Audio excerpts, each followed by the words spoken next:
How to make your first $100,000 dropshipping with these 5 simple steps. Let's go. I found this product here. It's a hand blender, and I thought it was super interesting, and it also solves a problem. So what I'm gonna go ahead and do is I'm gonna reverse engineer Google to make sure this is a good product to sell on my own Shopify store. First thing you wanna do is you wanna get the Google Chrome extension keywords everywhere.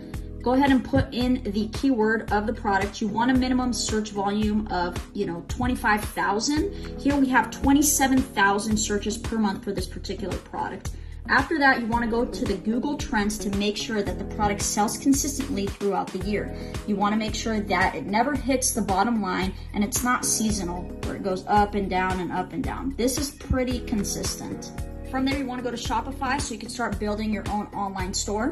Get a Google Merchant Center account, get a Google Ads account, get this app for your Shopify store so you can start advertising your product on Google Shopping Ads. Then start advertising your product on Google Shopping Ads, which is displayed here, and then start making a bunch of revenue and profit selling products online. So stop wasting time and go make that money online, baby.